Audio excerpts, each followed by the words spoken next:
امام زمانہ بلند تر صلوات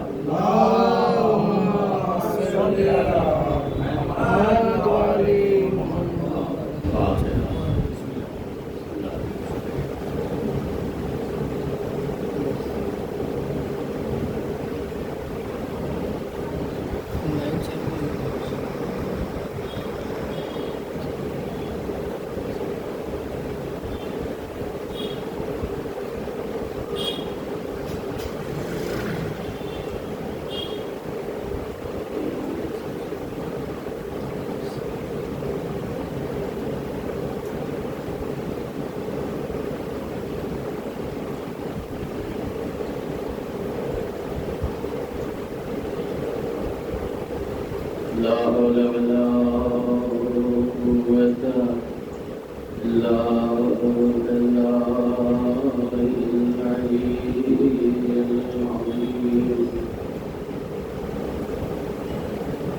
أعوذ بالله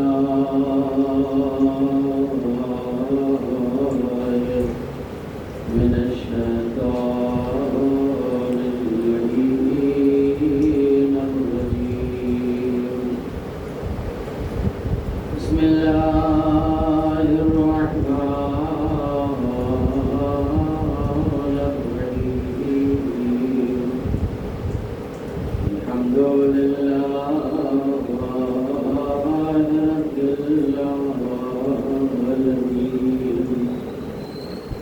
والصلاة والسلام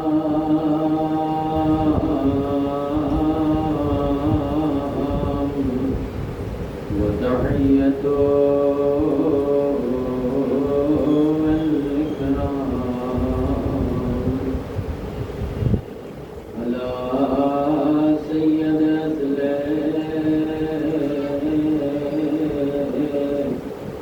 ما في الوجود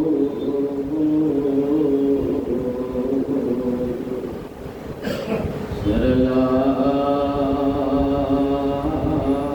في كل مولود عن النقطة الدائرة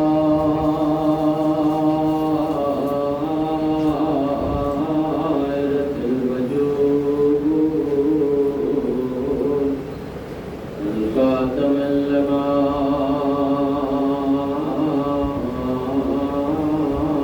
سبق الفتح لمن غلق صاحب لواء الحمد ومقام المحمود المؤمن الحق بالحق وبالقاسم محمد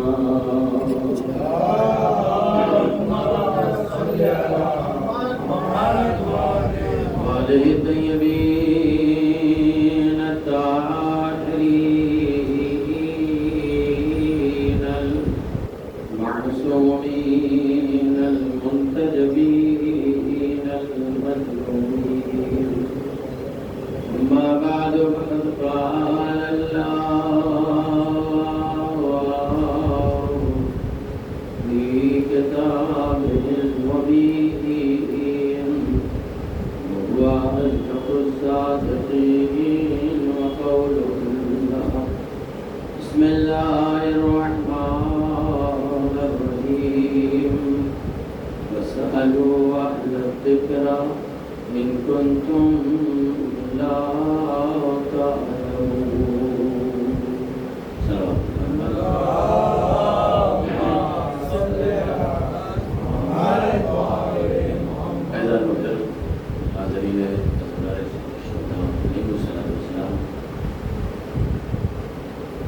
کلام بلاغت جو اس دنیا کی سب سے بڑی کتاب ہے کہ جس میں ہر خوش قدر موجود ہے اور یہی وہ کتاب ہے کہ جس کے بغیر دین مکمل نہیں ہوتا. یہی وہ کتاب ہے کہ جس کے بغیر انسان مکمل زندگی نہیں گزار سکتا. لیکن چونکہ یہ کتاب ہے لہذا کتاب کے لیے ضروری ہے کہ مصنف قرآن بھی، کتاب کے لیے ضروری ہے کہ اس کا پڑھانے والا بھی ہو، اس کا استاد بھی ہو اور اسے سمجھانے والا بھی ہو۔ اور جب تک قرآن یا کوئی بھی کتاب، جیسا کہ آپ کو پتہ ہے کہ اوپر اسی ادارے میں حوض علمیہ چلتا ہے، بچے تعلیم حاصل کرتے ہیں، ہم بارگاہ الہی میں دعا کرتے ہیں کہ اللہ ان سب کو اپنے مقصد میں کامرانی عطا فرمائے اور ہمیں وقت کا ایک علماء حق نصیب فرمائے، اور اس عہدے کو اللہ اور ترقی دے، بچوں کو ترقی دے، والدین کو علم و امان میں رکھے۔ تو ظاہر سی بات ہے والدین نے ان کو اس لیے یہاں پر بھیجا ہے تاکہ یہ علم دین حاصل کر سکے۔ تو ظاہر سی بات ہے کہ جتنے بہتر اساتذہ ہوں گے، جتنے بہتر پڑھانے والے ہوں گے، اتنا بہتر مدرسہ ہوگا اور اس سے بہتر طلباء ہمارے درمیان میں جو ہے ابھر کے ایک عالم دین کی شکل میں ہم تک آئیں گے۔ تو ظاہر سی بات ہے کہ ان کو پڑھانے کے لیے جو شرائط ہیں، جو اصول ہیں، ان کو سمجھنے کے لیے ظاہر سی بات ہے کہ اس کا پڑھانے والا بھی باکمال ہو، اس لیے کہ جب تک خود باکمال نہیں ہوگا تب تک جو ہے وہ طالب علموں کو اس منزل تک نہیں پہنچا سکتا جس مقصد کے تحت وہ اس ادارے میں آئے ہیں۔ تو ظاہر سی بات ہے کہ معمولی سا آدمی جب مسائل کو نہیں سمجھ سکتا، معمولی سا آدمی جب ایک چیز کو نہیں سمجھ سکتا، تو جس کتاب میں یہ ذکر ہے کہ فَاسْأَلُوا أَهْلَ الذِّكْرِ إِن كُنتُمْ لَا تَعْلَمُونَ، سوال ان سے کرو جو صاحب ذکر ہیں، سوال ان سے کرو جو صاحب شریعت ہیں، سوال ان سے کرو جو صاحب اقتدار ہیں۔ فَاسْأَلُوا أَهْلَ الذِّكْرِ، جو اہل ذکر کے مالک ہیں۔ تو جب تک اہل ذکر کا پتہ نہیں چلے گا اس طرح تک یہ قرآن ہمارے لیے کافی نہیں ہو سکتا ہے۔ قرآن کا جاننے والا ہو، قرآن کا مصنف ہو، اور قرآن جب تک اس وقت تک ہمارے ذہن عالیہ میں نہیں آئے گا جب تک کہ اس کا سمجھانے والا خود قرآن کے مقابل میں عالم نہ ہو۔ اب ایسا عالم ہو کہ جب تفسیر قرآن خود بیان کر سکے، تو اب ظاہر سی بات ہے اس کے لیے مسائل تھے، اور مسائل ایسے تھے کہ جو ہم کو سمجھنے کی ضرورت ہے۔ اب سوال یہ ہے کہ ہم کو مجلس حسین کرنا ہے، ہم سے مجالس کرنا ہے، ہم کو انتظامات کرنے ہیں، ہمیں فرشیادہ پہ آ کے بیٹھنا ہے، ہم کو ساری سیٹنگ کرنی ہے، پھر جا کے مسئلہ حل ہوگا، تب جا کے انجام کو پہنچے گا۔ تو قرآن کو اللہ نے لاوارث نازل نہیں کیا ہے کہ قرآن جو ہے وہ لاوارث نازل ہوا، لہذا اللہ نے سب سے پہلے قرآن کو پیدا کرنے سے پہلے ان کے وارثوں کو بھیجا ہے اللہ نے، اور جب وارث سمجھ میں آ جائے گا تو قرآن کی ساری آیتیں سمجھ میں آ جائیں گی۔ یہ وہ قرآن ہے کہ جس کا وزن نہ پہاڑ برداشت کر سکتا ہے نہ زمین برداشت کر سکتی ہے۔ تو عزیزان محترم، جب اتنا وزنی یہ قرآن ہے کہ جس میں ہر خوش و در موجود ہے، تو پھر اس پر اس کو سمجھانے والا بھی ایسا ہونا چاہیے کہ اشارہ کر دے تو پہاڑ اپنی جگہ سے چلنے لگے۔ اب سوال ہے کہ ایسے ہی ہے نا، تو پیغمبر کو اب جب ہم کو یہ فکر ہے کہ اشرا کیسے ہوگا، خمسہ کیسے ہوگا، یہ انتظامات سارے کرنے ہیں، مومنین کو اطلاع کرنی ہے، اور نہیں کریں گے تو لوگ کہیں گے آپ نے اطلاع نہیں کیا، تو کیا پیغمبر جب یہ قرآن اللہ نے نازل کیا اور یہ دین مکمل ہو گیا، اور اس کے بعد نبی اس دنیا سے ہجرت کرنے لگے، اس دنیا پانی سے جو ہے وہ عاقبت کی طرف جانے لگے، اس دنیا عاقبت میں جب پیغمبر نے ارادہ کیا اور اس کے بعد یہ ہو گیا پیغمبر کائنات سے جانے والے، تو آپ عقلی دلیل یہ بنتی ہے کہ کیا پیغمبر کو یہ فکر نہیں تھی کہ قرآن کا کیا ہوگا، سورہ یاسین کا کیا ہوگا، سورہ مزمل کا کیا ہوگا، توریت کا کیا ہوگا، زبور کا کیا ہوگا، نمازوں کا کیا ہوگا، روزوں کا کیا ہوگا، عبادتوں کا کیا ہوگا، دنیا کا کیا ہوگا، فرشتوں کا کیا ہوگا، ملائکہ کا کیا ہوگا، عبادتوں کا کیا ہوگا، اللہ کے حج کا کیا ہوگا، اصول بندگی کا کیا ہوگا، ماں باپ کے اصول کیسے ہوں گے، علماء کے حقوق کیا ہوں گے، بندگی کی دلیل کیا ہوگی، یہ اسلام ہے تکمیل تک کیسے پہنچے گا؟ ایک سوال ہے یا نہیں ہے؟ سوال پڑھے محمد آل محمد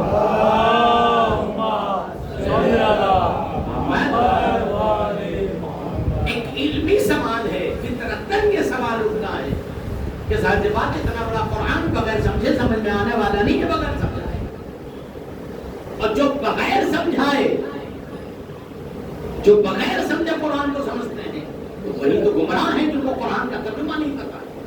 ترجمہ الگ ہوتا ہے، قرآن کی آیت کی تفسیر الگ ہوتی ہے، ایک ایک لفظ کے ہزار ہزار ترجمے ہیں، اور ساجبان لوگ اپنے عقل کے اعتبار سے ترجمہ کریں گے۔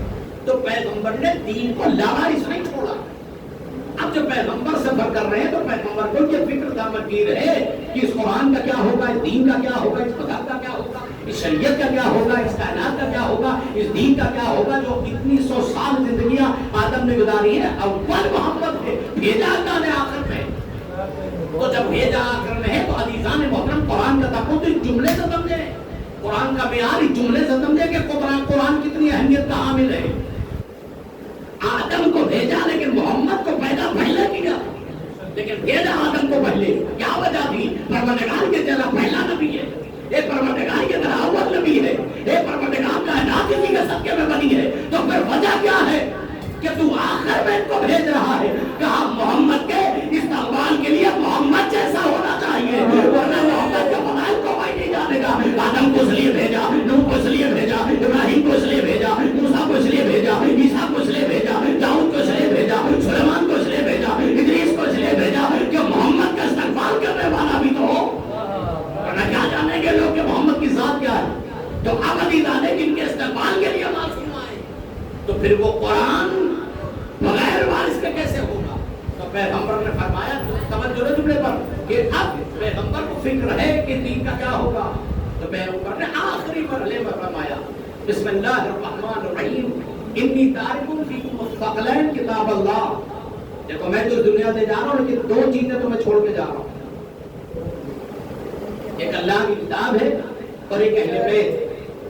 اور اگر یہ ترجمہ مان بھی لیا جائے کہ اگر صحیح ہے، میں بھی کہتا ہوں اگر مان بھی لیا جائے، کوئی بڑا نہیں جھگڑا اختلاف کی بات نہیں ہے. آج جتنی بھی روایتیں اہل بیت اطہار علیہ السلام کے فضائل و کمالات کی ہیں وہ شیعوں کی نہیں ہے. جتنی کتابیں اٹھا کے آپ دیکھیں آپ کو پتا چلے گا. اور اب تو لوگ کھل کے آل محمد کے فضائل و کمالات پڑھنے لگے اور ان کو پتا ہے کہ وارث قرآن کون ہے.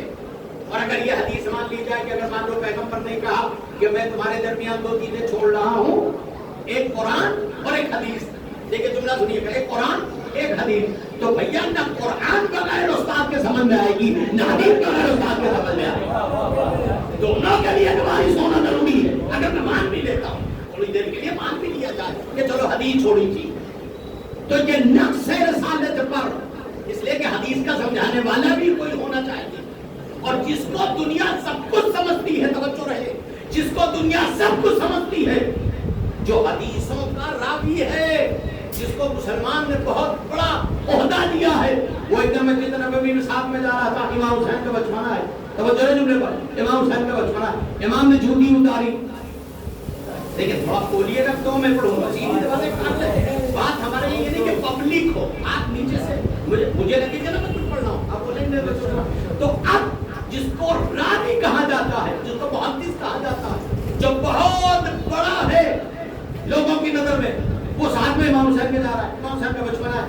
جوتی پر امام حسین کے خاک پڑ گئی، گندی ہو گئی. اب بارش ہو رہی جس سے ہم لوگ کی جوتیاں خراب ہو جاتی ہیں. وہ جو قوم کا راوی ہے، جو محدث ہے، جس کی ہزاروں کروڑوں حدیث ہے، اس نے دیکھا کہ امام حسین کی جوتی پر خاک پڑ گئی. تو جانتے ہو کیا کہ اس نے امام حسین کی جوتی اٹھائی اور اس کے بعد اپنے کپڑے سے صاف کرنے لگا. لوگوں نے کہا تو یہ کر کیا رہا ہے؟ کہ اگر یہ اسی پہ غلام بنا لے تو شفاعت ہو جائے گی. اگر یہ اسی پہ شفاعت کرتے ملی تو غلامی. تو کہتے تم اتنے بڑے ہو کہ بڑا ہونا الگ چیز ہے، امانت ہونا الگ چیز ہے. جو عہدہ مرتبہ اللہ نے دیا وہ کسی اور کو نہیں دیا ہے. تو اب عزیزان اگر حدیث مان بھی لی جائے تو عقل قبول نہیں کرتی. آپ کی سمجھداری قبول کریں. ایک طرف قرآن لا کے رکھ دیجیے امام باڑے میں اور ایک طرف دینیات لا کے رکھ دیجیے. ایک طرف قرآن رکھ دیجیے آپ اور ایک طرف نہج البلاغہ رکھ دیجیے آپ. ایک طرف قرآن رکھ دیجیے آپ اور ایک طرف دعا کی کوئی کتاب ابرار رکھ دیجیے آپ. تو دونوں تو کتابیں ہیں نا، تو دونوں کو پڑھانے کے لیے تو استاد چاہیے. ایک عقلی دلیل ہے، اس میں لڑائی جھگڑے کی کوئی بات نہیں. دونوں کتابوں کو سمجھانے کا کوئی استاد ہونا چاہیے. بغیر استاد کے نہ نہج البلاغہ سمجھ میں آئے گی نہ قرآن سمجھ میں آئے گا. پیغمبر نے کہا انی تارک فیکم الثقلین، دیکھو میں تو جا رہا ہوں لیکن تمہارے دھیان دو قدردانی کے چھوڑے جا رہا ہوں. ایک قرآن ہے، دوسرے اہل بیت ہے، اور حتی یرضا علیہ القول. اور یہ دونوں عہدے کوثر کو مجھ سے بولیں گے، قرآن بھی بولے گا، اہل بیت بھی بولیں گے. صلوات علی محمد و آل محمد.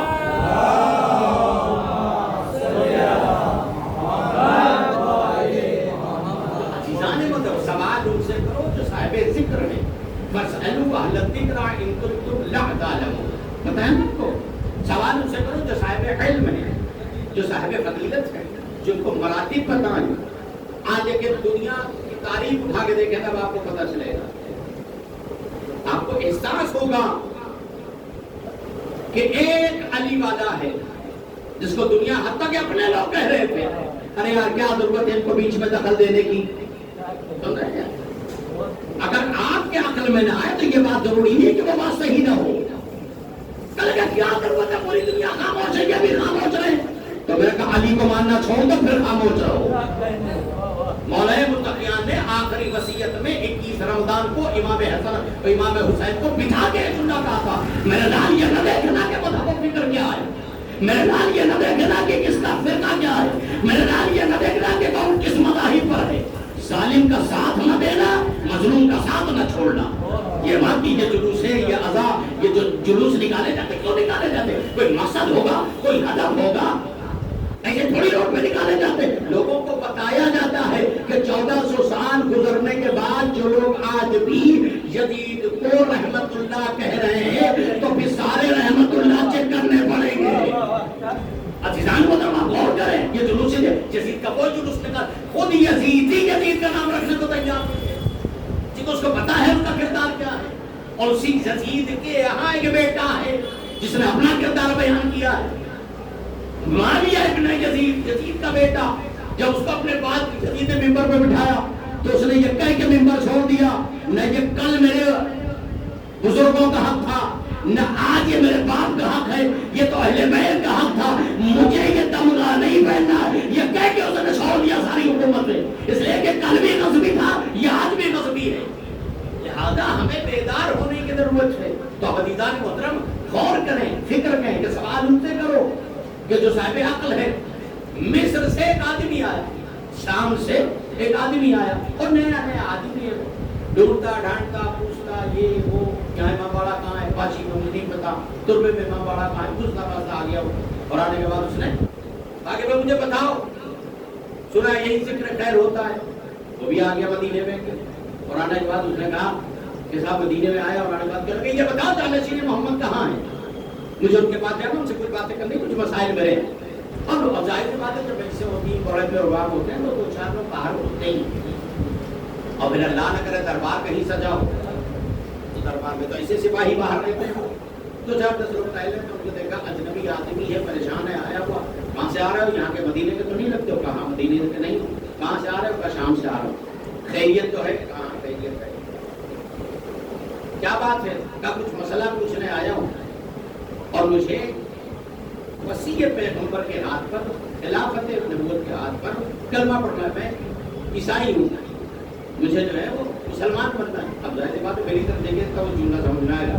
اب لوگوں نے اس کو گھسیٹنا شروع کیا, پکڑ کے, اب جلدی سے آ جاؤ, ارے بھائی چلے گئے یار, ٹھیک ہے میں کلمہ ہی پڑھنے آیا ہوں, اندر ہی چل رہا ہوں, تو یہ آپ گھسیٹ کیوں رہے, آپ مجھے پریشان کیوں کر رہے ہیں؟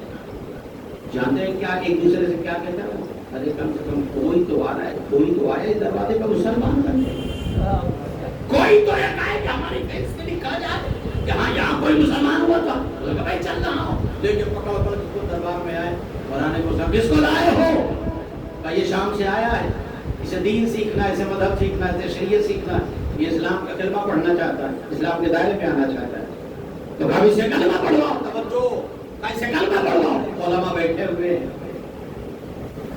توجہ میں ہمارے یہاں شجرے دیکھے جاتے ہیں, ہمارے یہاں حقیقتیں دیکھی جاتی ہیں, ہمارے یہاں پاک صاحب دیکھا جاتا ہے. ہمارے یہاں تو یہاں تک مسئلہ ہے کہ اگر جو پیش امام نماز پڑھا رہا ہے اگر اس کی عدالت پر شک ہو جائے تو نماز جائز نہیں, آپ اس کے پیچھے آپ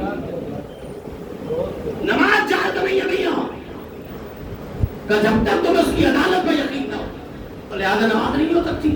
اب یہاں تو سارے بیٹھے بیٹھے ہیں, انہوں نے کہا بادشاہ نے پوچھا کیا بات ہے, کس کو پکڑ کر شام سے نمائندہ آیا, یہ مسلمان ہونا چاہتا ہے, اس کو کیوں بٹھا کر رکھا میں نے, اس جگہ یہ کلمہ پڑھوائیں. اب وہ لوگ بڑے آگے بڑھے, ان کا لائیے ہم کلمہ پڑھوائیں. اس نے کہا سنو اتنی آسانی سے تم سے کلمہ نہیں پڑھوں گا, میں تو اسے ڈھونڈنے آیا ہوں جو محافظ قرآن رہے, میں تو اسے ڈھونڈنے آیا جو وصی پیغمبر رہے, میں نے ان کے قصیدے پڑھے, میں نے ان کے کلمے پڑھے, میں نے ان کی کتابوں میں کچھ اور پڑھا ہے. لہذا ٹھیک ہے اگر تم پڑھوانا چاہتے ہو تو میری ایک شرط ہے.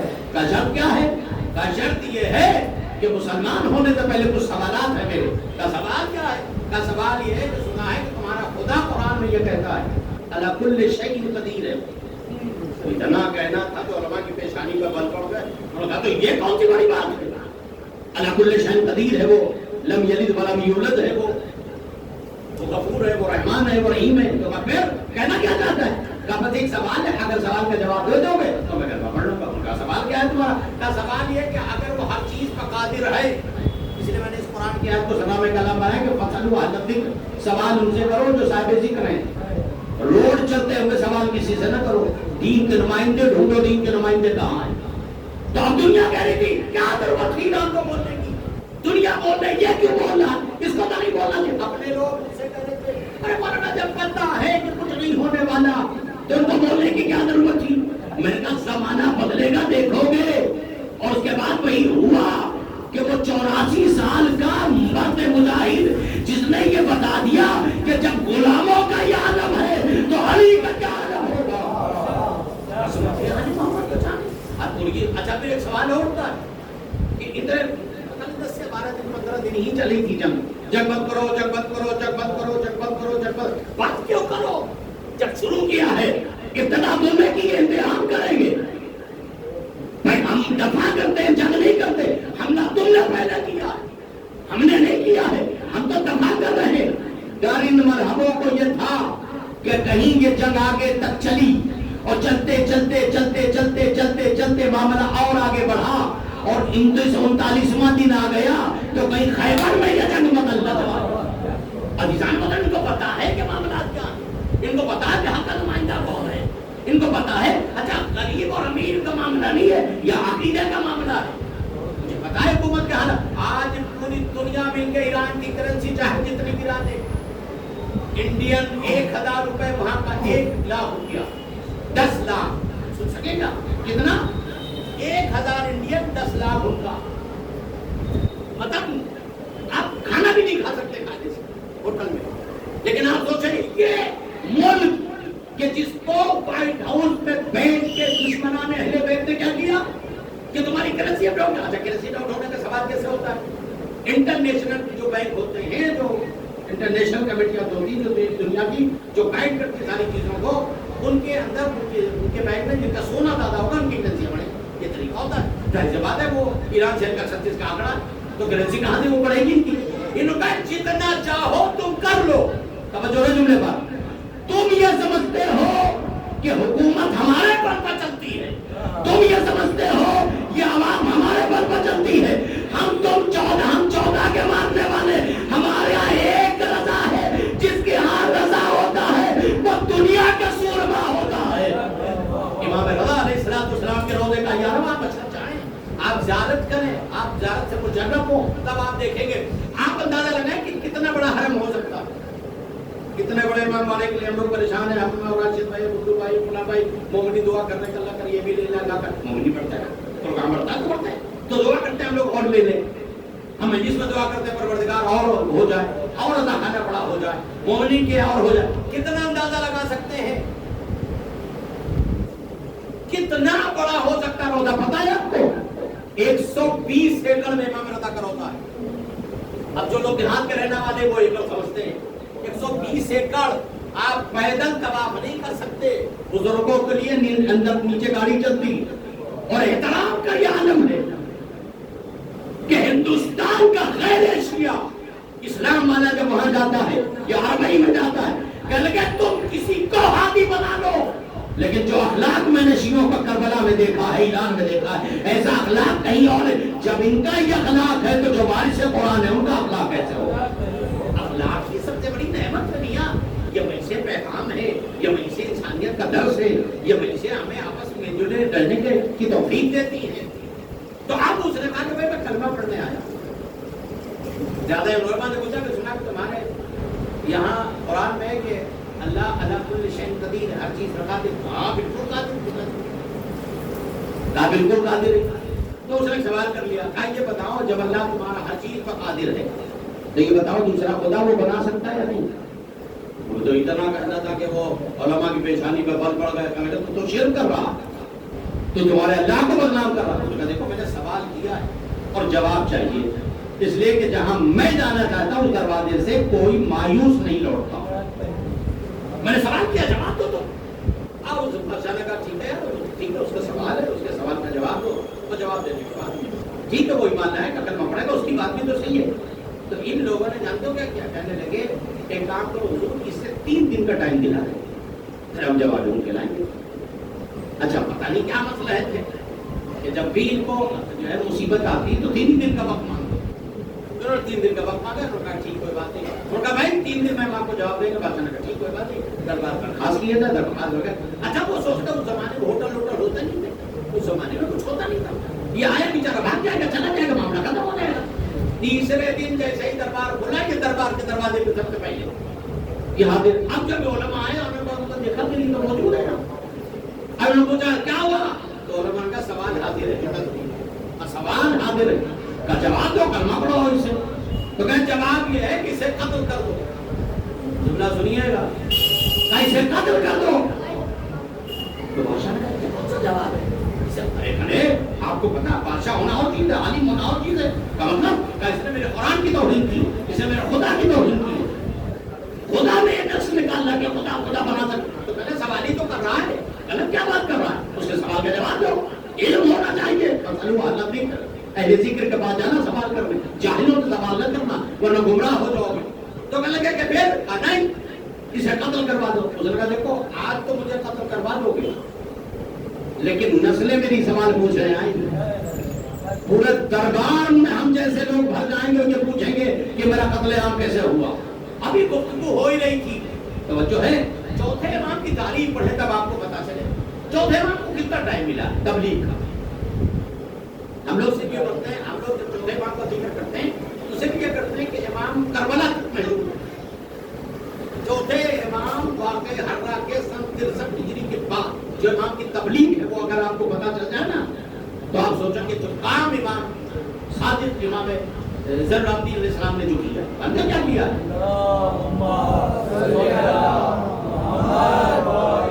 پورے سال امام کنیزیں خریدتے تھے اور پورے سال امام غلام خریدا اور ماہ رمضان میں اس کو آزاد کرتے تھے. بیچتے نہیں تھے امام، بیچتے نہیں تھے، غلام خریدتے تھے، کنیزوں خریدتے. کئی ہزار کا ذکر ملتا ہے کربلا کے بعد، جو کہ کربلا کے بعد جو ہے مولا سجاد کو تبلیغ کا کوئی راستہ نہیں تھا کہ نشر اسلام کرتے، نشر کربلا کرتے. کہیں ایسا نہ ہو یزیدیت پھر حاوی ہو جاتی اور اجازت تھی حکومت لوگوں کی تھی. تو امام کیا کرتے تھے، غلام خریدتے تھے، کنیز خریدتے تھے اور سال بھر ٹریننگ دیتے تھے اور رمضان میں اپنے بابا کے نام پر آزاد کرتے. جاؤ تم جاؤ تم جاؤ تم جاؤ تم جاؤ. مولا یہ کیا ہے؟ یہ جا کے بتائیں گے حسین کیا ہے. سلام محمد محمد کا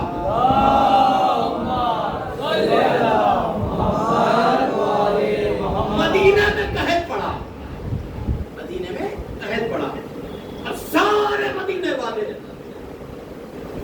صحرا میں آئے دعا کرنے کے لیے کہ بارش ہو جائے. ایک ماں کی گود میں بچہ تھا، دیکھا وہ رو رہا ہے، لوگ پورا مدینہ دعا کر رہا ہے، بارش نہیں ہوئی.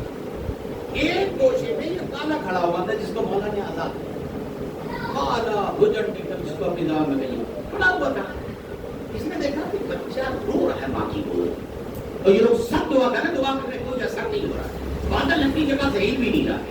اس نے کہا پروردگار یہ کسی ماں کا بچہ ہے. تو اس نے ہاتھ اٹھا دیا، کونے میں کھڑا ہے، اس کو پتا نہیں، اس کو ترس ہے، اس نے کونے میں ہاتھ اٹھا دیا. اب رے باران آیا، خوب برسا، کسی نے اس کو دیکھ لیا. دیکھنے کے بعد جب یہ وہاں سے چلنے لگا تو یہ پیچھے پیچھے چلا، دروازے تک کھلوا دیا، گھر میں گیا، گھر میں چلا گیا. اس کے بعد تھوڑی دیر کے بعد ہوا جب کھلوا کیا، امام کی کنیز میں بولا کس سے ملنا ہے؟ کہا وہ جو حبشی کالا آپ کے یہاں آیا اس سے ملنا. توجہ، کہا اس سے ملنا. کہا اس سے کیا کام ہے؟ کہا کام ہے. کس کا گھر ہے یہ؟ حسین کے بیٹے سجاد کا گھر. کہا کیا کام ہے؟ کہا اسے بلاؤ. امام نے کہا پہلے اسے بلاؤ، بٹھاؤ، مہمان ہے. بٹھایا، اس کو بلایا، فوراً وہ اس کے قدموں پہ گر گیا اور کہتا ہے کہ کون سا علم جانتے ہو کہ ہم پورا مدینہ ایک طرف دعا کر رہے تھے، تم نے ہاتھ اٹھایا، ابر باران آ گیا. سب عمل جانتے ہو، کون سے معجزات دکھا رہے ہو؟ امام نے آپ کی خوشی کے لیے کافی. امام نے کہا آپ تو معجزے بھی کرنے لگے ہو. صلوات علی محمد وعلی محمد.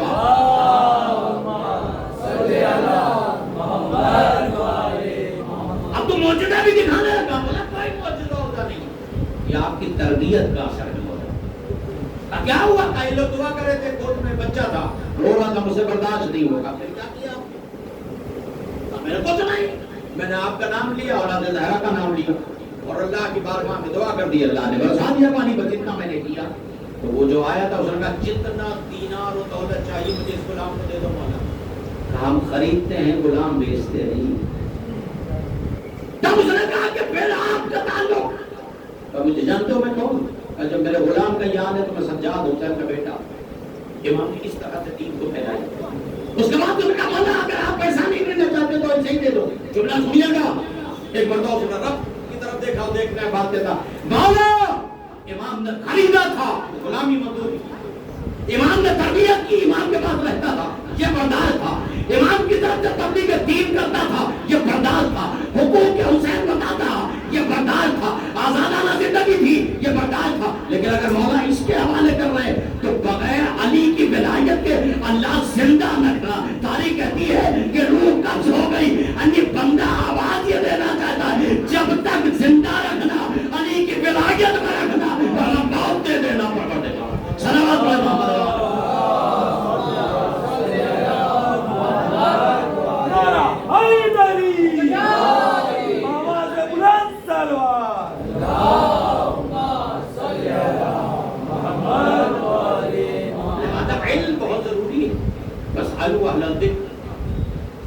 مجلس سے بڑھ کے کوئی عبادت نہیں، فرش ادا سے بڑھ کے کوئی عبادت نہیں. ذہن میں، لیکن اس کا مطلب یہ نہیں ہے کہ عزادار جاہل رہے. مجھے نوجوانوں سے کہہ رہے ہیں کہ جن کے ابھی چھوٹے بچے پڑھا رہے ہیں وہ آمادہ رہے. علم ایک ایسا ہنر ہے جو سب چاہ کے بولتا ہے. جیسے ہمارے بچے عزاداری میں آ گئے ہیں، ویسے ہمارے بچے ہر فیلڈ میں ایک حسینی ہونا چاہیے. کیونکہ علم ہی ایک ایسا ہے جو لوگوں کو جھکا سکتا ہے. علم ہی ایک ایسا ہے جو لوگوں کو منزل تکمیل تک پہنچا سکتا ہے. ظاہر سی بات ہے، وہ بندہ آیا تھا، مسافر تھا، کلمہ پڑھنے آیا تھا. جب اس کو کوئی جواب نہ ملا، اس کے بعد قتل کا فتویٰ صادر ہو گیا.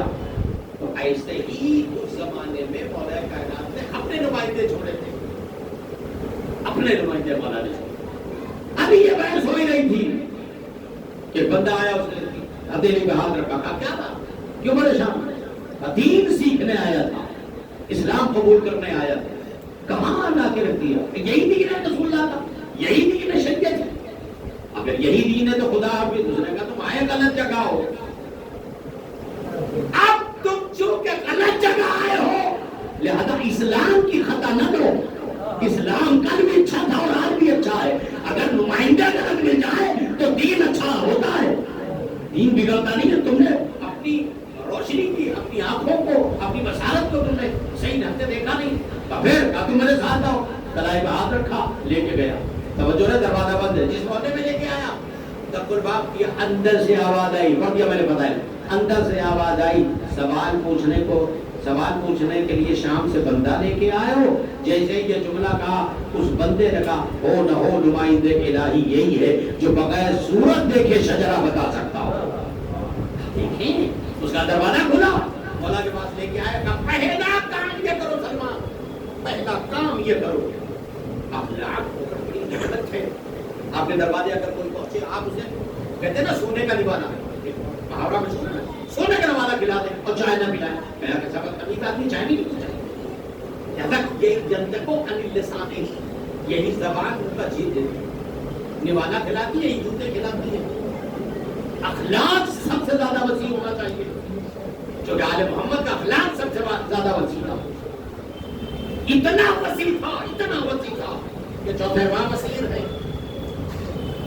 آپ میں کلیاں پہلوں میں بیڑیاں ہیں، وہ اوپر ہیں، اہل بیت ہیں، نوکے نیزہ بسر ہے. ایک بندہ آیا، قافلہ کربلا سے شام کی طرف جا رہا ہے. مذہبی پڑھو اس کے بعد ایک بندہ آیا, ہاتھوں کو جوڑ کے کہتا مولا مقروض ہوں.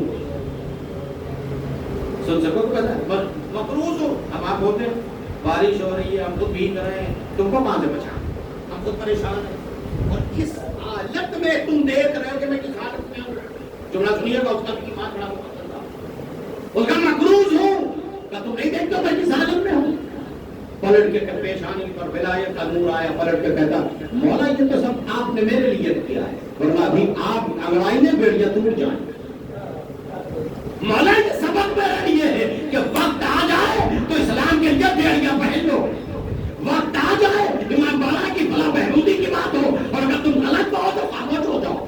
اس لیے کہ یہ دین کی بات ہے, یہاں میری انا نہیں چلتی. امام سے کہہ رہا مولا پھر کہیں تو میرے لیے آپ نے پہنی ہے مولا, یہ آپ کے لیے کوئی بڑی بات نہیں. آپ دین کے نمائندے ہو, آپ وہ چیز اٹھواؤ, آپ علی کے پوتے ہو. آپ بھی خوش ہو گئے اور سب تو میرے لیے کیا ہے تاکہ ہم پر وقت آ جائے تو ہم مصیبت سے پیچھے نہ ہٹے. امام بھی خوش ہو گئے. اسیر ہے مولا. امام نے کہا جب میری سواری آگے بڑھ جائے, سننا سنے کہ جب میری سواری آگے بڑھ جائے تو جہاں پر میری سواری کے نشان ہے اس جگہ کو کھود لینا, جتنا چاہنا اتنا لینے کا قرضہ تیرا ادا ہو جائے. محمد ہمارا کردار آیا ہونا چاہیے, ہم کو آیا ہونا چاہیے. کربلا مچھی ضرور ہے, یہ کربلا آج مچھی پوری دنیا کو اٹھائے پڑی ہے. اے میرے پروردگار کربلا میں کون سو رہا؟ یہاں فرقے کی قید نہیں, یہ عقیدے کی شرط ہے. کتنے مذاہب کے لوگ وہاں جاتے ہیں آپ کو بتا دیے, اس لیے جن کو حسین سے عقیدت ہے, مسلمان ہونا ضروری نہیں ہے, حسینی ہونا ضروری ہے. اور کربلا کے بعد امام حسین علیہ السلام نے اسلام میں یہ تاریخ, امام حنبل نے یہ تاریخ لکھی, امام شافعی نے تاریخ لکھتے کہ کربلا کے بعد کوئی فرقہ اور کا نہیں ہے. کربلا کے بعد سارے فرقے ختم ہو گئے, صرف دو ہی فرقے ہیں, ایک کا نام حسینی ہے, دوسرے کا نام یزیدی ہے. اس مندر کا نام ہے جو اب تاریخ میں لکھا وہاں پہ کیسے آرام کرواؤ, ناشتہ کرواؤ, جب یہ آرام فارغ ہو جائے سو کے پھر میرے پاس آؤ. اتنی خدمت امام نے کی کہ سوال بھول گیا. صلوات پڑھے محمد وعلى محمد پاؤ. اتنی خدمت امام نے کی. دوسرے دن امام نے بلایا, کیا سوال تھا؟ کہا کچھ سوال نہیں تھا, اصلی حقیقی نمائندہ الہی دیکھنا تھا, وہ میں نے دیکھ لیا. امام نے کہا نا ایسی بات نہیں, اس لیے کہ اگر تجھے ایسے ہی واپس کر دیا تو کل جا کے ہو سکتا ہے تو بدل جائے, اور کل یہ کہہ کہ نہیں یار وہ ان سے بھی پوچھتے تو نہ بتا پاتا. سوال دوہرا یا میں دوہرا ہوں؟ اگر سوال میں دوہراؤں یا تو دوہرائے گا؟ بولا آپ کو تو سب پتا, لیکن سوال یہی تھا کہ میں نے وہاں جا کے دربار میں پوچھا تھا کہ آپ کا خدا دوسرا خدا بنا سکتا نہیں, لوگوں نے میرے قبر کا فتویٰ دے دیا. امام نے کہا ایک نہیں, سن, دربار میں لے کے گئے تھے تاکہ میری تاریخ میں لکھا جائے کہ ایک کو میں نے مسلمان بنایا, کم سے کم ایک تاریخ تو لکھی جائے. اور یہاں پر آنے کے بعد مولا کہتے ہیں میں بتاؤں سوال تیرا کیا ہے یا تو بتائے؟ تب مولا میں بتا رہا ہوں, اسے بتایا کہ میں نے سوال کیا تھا, پر تو فتویٰ آ گیا. اور پھر ایک نہیں, جتنی دنیا میں مخلوق الہی نہ اتنا خدا نہ بنا سکتا. جتنی مخلوق الہی, سمجھ رہے ہیں, کروڑ خرب ارب درب, ایک نہیں 1000 کروڑ خدا نہ بنا سکتا. مولا لم یلد ولم یولد, کہاں بالکل سے کالا کل شیء قدیر, کا اتنا قادر ہے کہ پوری دنیا میں خدا خلق کر دے. پھر آگے کا سوال تو جواب, جتنے خلق ہوں گے وہ مخلوق ہوگی, پیدا کرنے والا خالق کا خالق رہے گا, وہ وحدہ لا شریکی رہے گا, پیدا ہونے والی مخلوق. پھر کہاں جو پیدا کرے گا وہ خالق مخلوق ہوگی, تو خالق ہے. یہی تو علی کے ساتھ ہوا. علی کے ساتھ ایک بندہ, ختم ہو گیا, ایک بندہ لایا گیا طے کر کے مسجد میں. جانتے ہو کیا نہیں بتایا گیا؟ آج کوئی بندہ ایسا ہے جس سے علی سوال کرے. بندے کو چڑھا کے بالکل ریڈی کر کے دربار میں لایا گیا, اور اس نے کہا کہ یا علی، مولا کے سامنے جب وہ آیا تو مولا نے یہ پوچھا کہ وہ لوگ کہاں ہیں جو تمہیں لے کے آئے؟ یہ تو بتا کہ وہ لوگ بھی تو کہاں ہیں جو تمہیں لے کے آئے؟ کہا مولا میں چاہتا ہوں، جملہ سنیے گا، کہا میں چاہتا ہوں کہ مولا ایک سوال مجھ سے آپ نے کہا کوئی بات جہاں علم کا بولنا کہاں لوگ ڈرتے یار پتہ نہیں کیا پوچھ لیں گے جو کائنات کا مالک ہے۔ کہ مولا میں چاہتا ہوں ایک سوال مجھ سے آپ نے کہا بالکل کر لیتا ہوں۔ اس نے مٹھی کو بند کیا، کہا مولا اس میں کیا ہے؟ علی کا انڈا نہ سنیں گے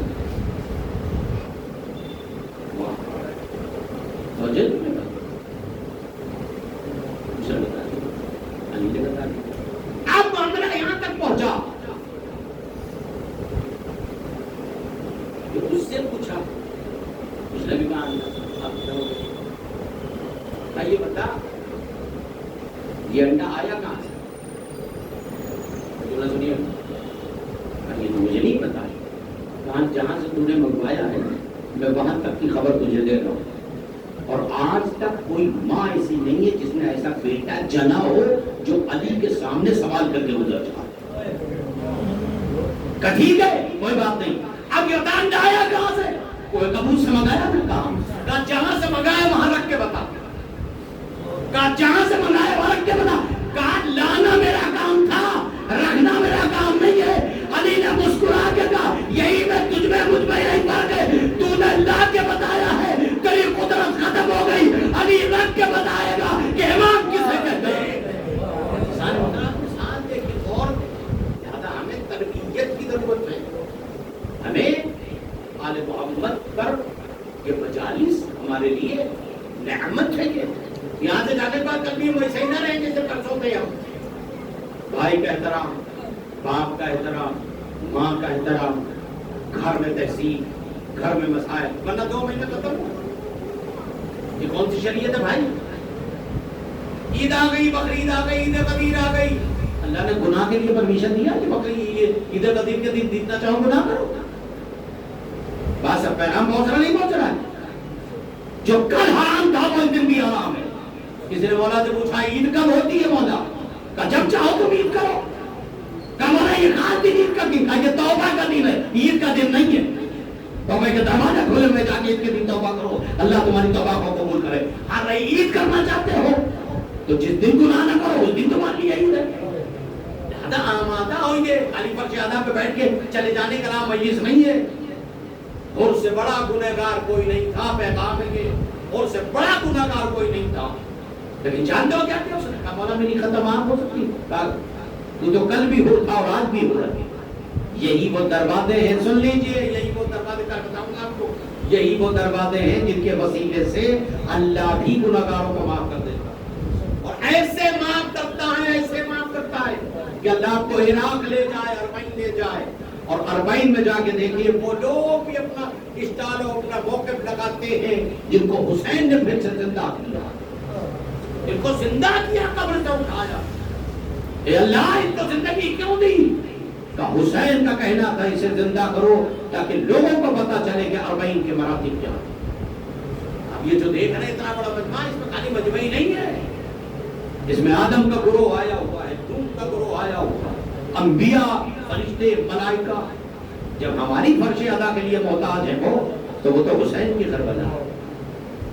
ایک بندہ تعریف کرتی ہے کہ روز مولا حسین کے روضے سے نکلتا ہے، مولا حسین کے روضے سے نکلتا ہے، وہ نکلنے کے بعد جا کر جب گھر جاتا ہے، ایک دن ایک سید اسے ملے، وہ کہا کہاں جا رہے ہو؟ کہا گھر جا رہے ہیں۔ کہا چلو مندر تمہیں دکھاؤں۔ آئے وہ نجف الفلاح کے راستے میں دیکھا ایک گھر ہے، تقر باپ کے اس گھر میں داخل ہے، وہ بندہ کہتا ہے کہ آج تک اپنی زندگی میں اتنا خوبصورت گھر میں نے نہیں دیکھا، میں یہی تصور کر رہا تھا کہ ہو نہ ہو جنت ہی ہے۔ اور اس کے بعد ان کے پاس بہت سبھی ہے، ایک باغات ہے، ایک رونق والا ماحول ہے، ایک عجیب کیفیت ہے، خوشبو عجیب ہے، اور ایک تخت پر ایک شہنشاہ بیٹھا ہے جن کے چہرے سے ایسی رونق شائع ہو رہی کہ لوگ دیکھ کے مدہوش ہو رہے۔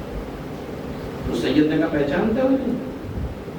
نہیں پہچانتے۔ جس کے روضے سے آئے ہو یہ انہی کا گھر کہ یہ مولا عباس ہے، کہا یہی مولا عباس، کہا یہ کاتبین کیا لکھ رہے ہیں؟ یہی لکھ رہے ہیں کہ آج کی مجلس میں کون کون آیا تھا، اربعین میں کتنے لوگ آئے، کئی کروڑ کا مجمع ہوتا، مولانا عباس کی نظریں خطا نہیں کرتی، ہر ایک کا نام ان کی فہرست میں درج ہوتا ہے۔ آپ کیا سمجھتے ہیں؟ آپ نے ارادہ کیا مجلس میں آنے کا، ارادہ صرف کیا اور نہیں آ پائے، پھر بھی آپ کا ثواب ملا دیتا ہے۔ کون ایسے کریم آپ کو ملیں گے؟ سوچ سکتے ہیں آپ؟ ہزاروں یا ایام میں سفر تصور کر سکتے ہیں، سوچ سکتے ہیں؟ مقتل نے عجیب روایت لکھی، تاریخ لکھتی ہے کہ 11 بحروں کو لوٹا ہوا قافلہ چلا اور عالم یہ تھا اس قافلے کا، مقتل عجیب 11 بحروں کو اسیر کربلا سے گزارے ہوئے، چوتھے امام خون کے آنسو روتے سے۔ ابھی تاریخ گزری ہے نا، یہ 13 تاریخ تک مستقل اس شہزادی کا مصائب ہوتا ہے جس کے لیے تاریخ کہتی ہے کہ سکینہ زندہ کیسے رہی۔ 13 تاریخ تک مختلف 10 تاریخ تو مسلمات میں سے، لیکن وہ 13 تاریخ 14 تاریخ تک یہ ان تمام جو ہے وہ مجالسوں میں اس بیوی کے مسائل پڑھے جاتے ہیں۔ جملہ سنو کہ برداشت کر پائیں گے۔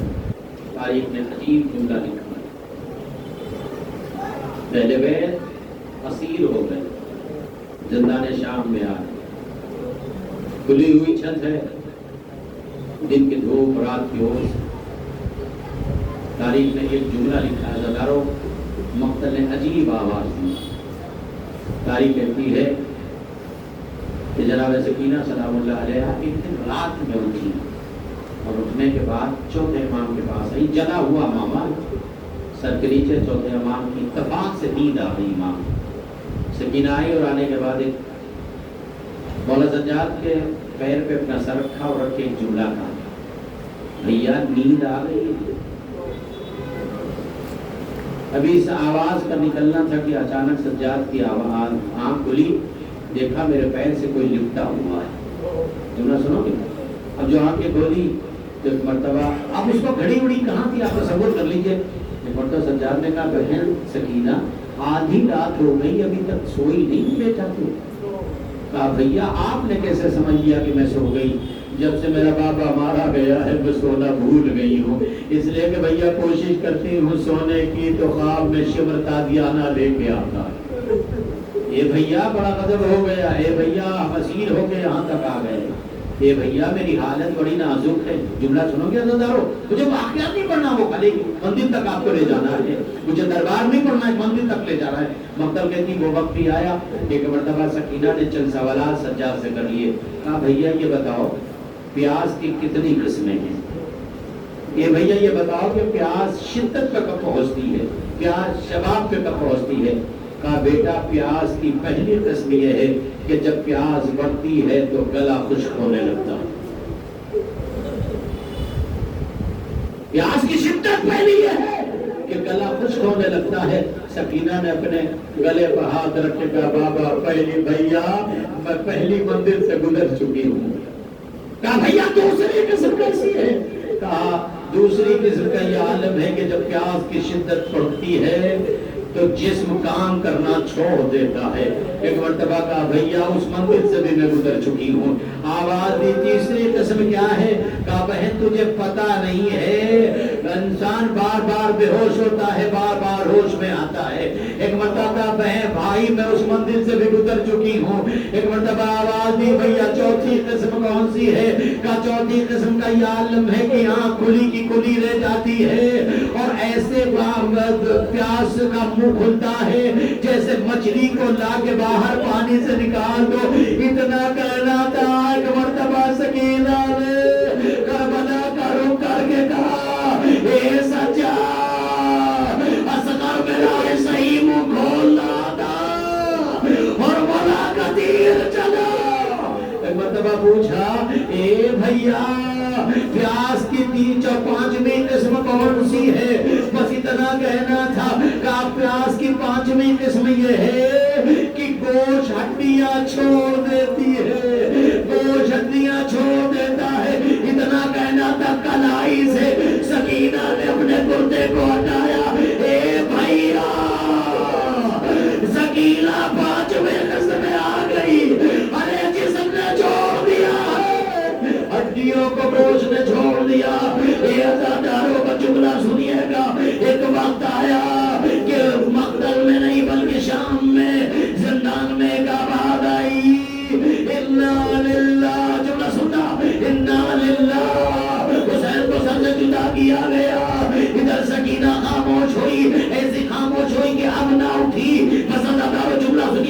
لیے زحمت دی ہے. امام سے کسی نے پوچھا تھا کہ سجاد جب تم سے پوچھتے ہیں مصیبت کیا ہے تو تم ایک جملہ کہتے ہو الشام الشام الشام.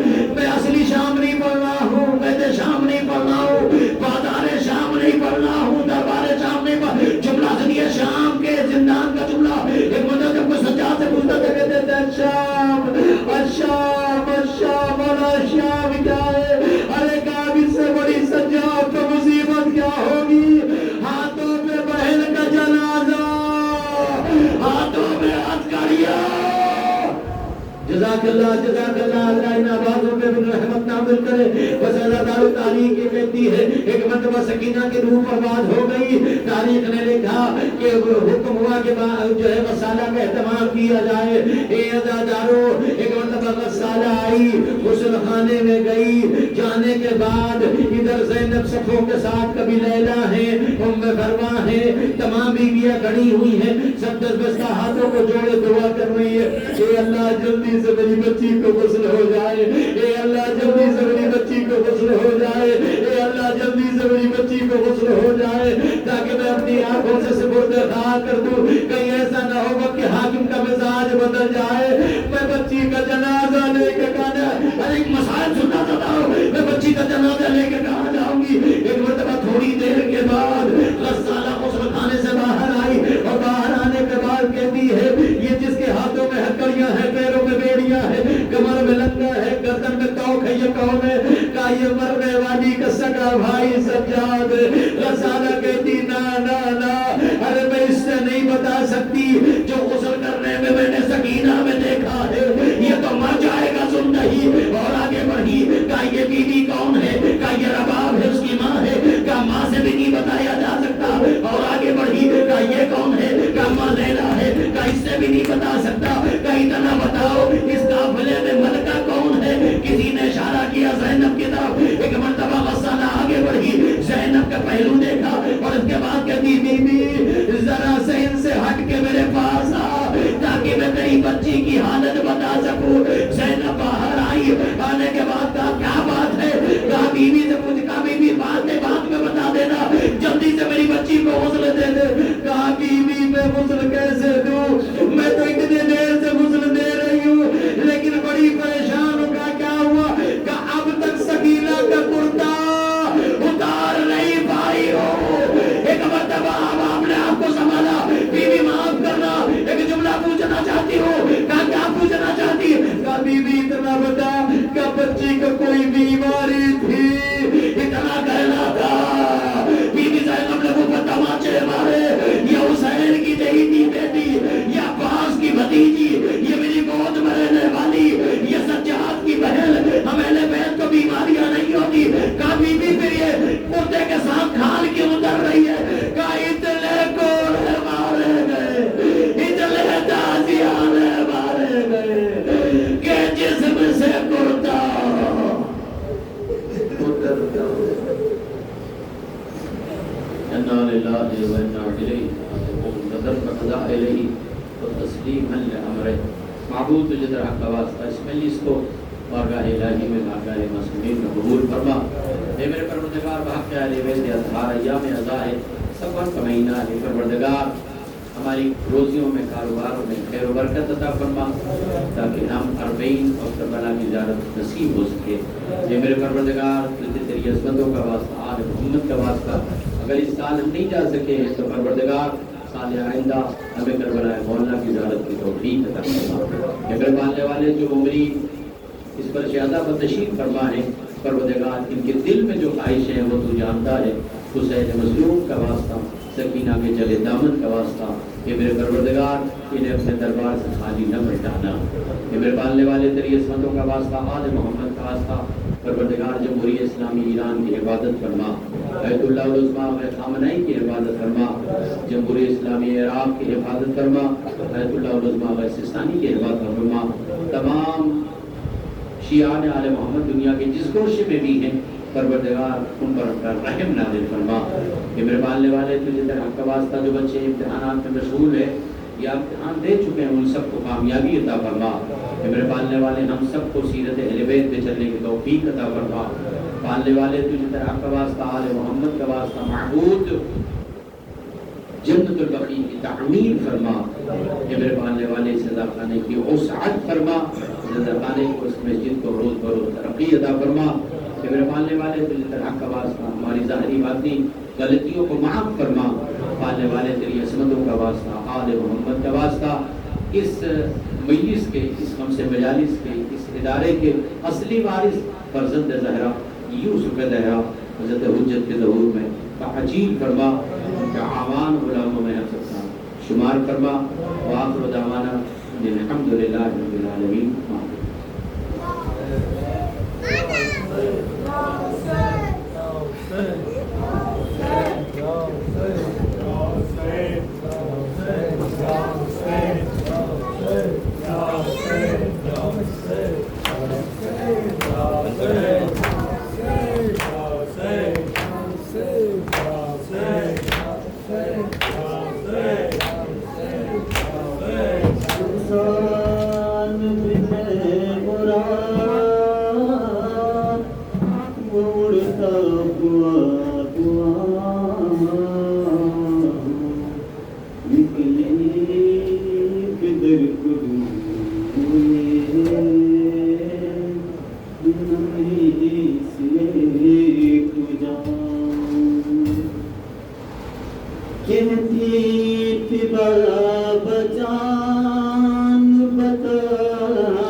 بدن حسین کا تڑپا نشے میں روئی بہت یتیم سکینہ نشیب میں، بے سر جب اپنے باپ کو دیکھا نشیب میں، روئی بہت یتیم سکینہ نشیب میں، پھر یہ کہنے لگی بے سر جب اپنے باپ کو دیکھا نشیب میں، روئی بہت یتیم سکینہ نشیب میں، مقتل میں لاش باپ کی جب سر کٹی ملی تھی، عمر 4 سال کی بچی تڑپ گئی، بیٹی جب اپنی باپ کو پہچان نہ سکی، آواز یا آواز کی سکینہ نے روکے تھی، لاش غریب باپ کو بولا نشیب میں، روئی بہت یتیم سکینہ نشیب میں، بے سر جب اپنے باپ کو دیکھا نشیب میں، روئی بہت یتیم سکینہ نشیب میں، بے سر جب اپنے باپ کو دیکھا نشیب میں، روئی بہت یتیم سکینہ نشیب میں، حسین حسین حسین حسین حسین حسین حسین حسین حسین حسین حسین السلام علیکم یا ابا عبداللہ، السلام علیکم یا ابن رسول اللہ، السلام علیکم یا ابن امیر المؤمنین و ابن سید الوصیین، السلام علیکم یا ابن فاطمة الزہراء سیدۃ نساء العالمین، السلام علیکم ورحمۃ اللہ وبرکاتہ، السلام علیکم یا غریب الغرباء، السلام علیکم یا معین الضعفاء والفقراء، السلام علیکم یا شمس الشموس، السلام علیکم یا انیس النفوس، السلام علیکم یا علی ابن موسیٰ الرضا، السلام علیکم ورحمۃ اللہ وبرکاتہ، السلام علیکم یا صاحب العصر والزمان، السلام علیکم یا شریک القرآن، السلام علیکم یا مظہر الایمان، السلام علیکم یا امام الانس والجان، السلام علیکم یا مولانا امام الزمان نادر اللہ تعالی فرجہ، السلام علیکم ورحمۃ اللہ وبرکاتہ، بسم اللہ